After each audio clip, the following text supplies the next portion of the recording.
ionized ion. Sobrang mainit, and besides, there is a gray resistance.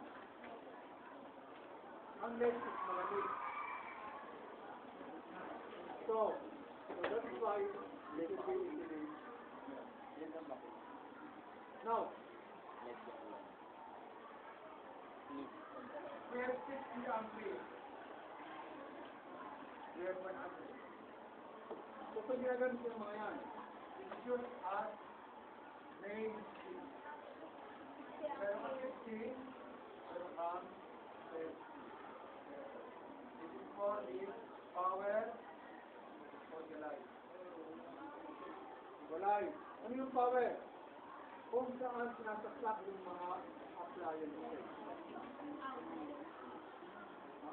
Yung mga outlet. So dito sa power. Saan ang ilaw? Switch.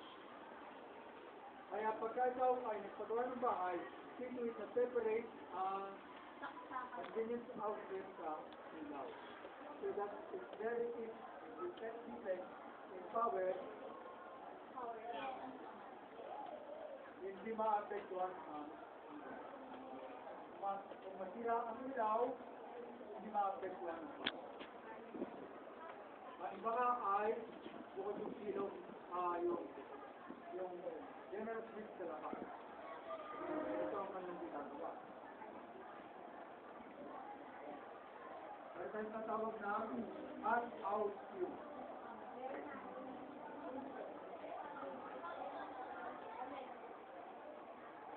Ang galing mo mag-fuse. Recall for fuse, ha?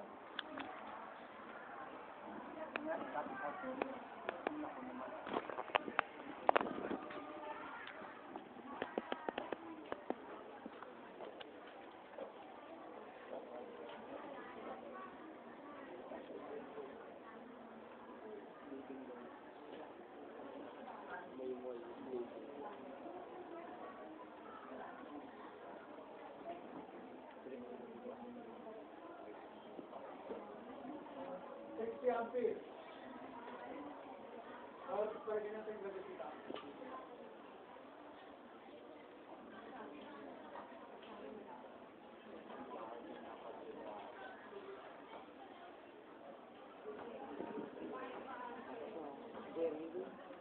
Binibas ng dito ako.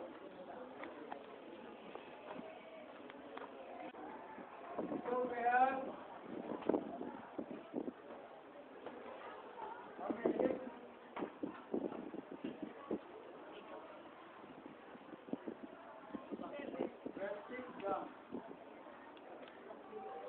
para ano? Gam. Ganun pala yung gam. So, butas pala. ito pwede for Edi gangster ng bubutas. convenience outlet. Convenience outlet. And the other one is convenience outlet for monitor, television, Radio. and then we have convenience outlet again for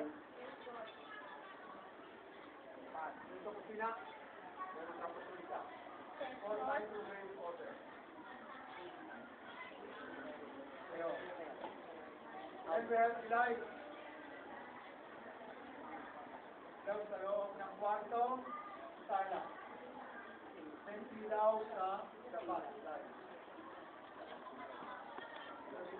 Wala. Yari ka pa na. Para kang gabi ko. Okay. So ito, wala.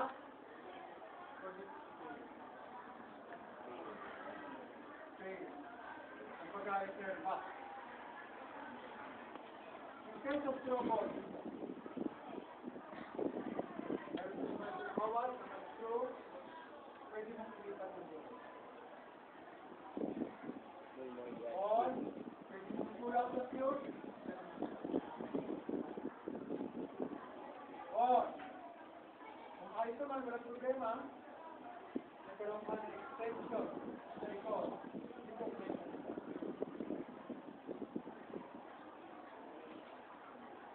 ikaw na magplano. This is for 30 years. Good for 30 years. Sabi parang ano rin pala, no? Parang panghabang buhay na rin pala. Kasi ang bawat dito is tama lahat. Pagka 30 years, Pero pwede mo pa rin sa... Kung kapag lang. Kung ba parang may maintenance mo life rin. or Ayoko nga.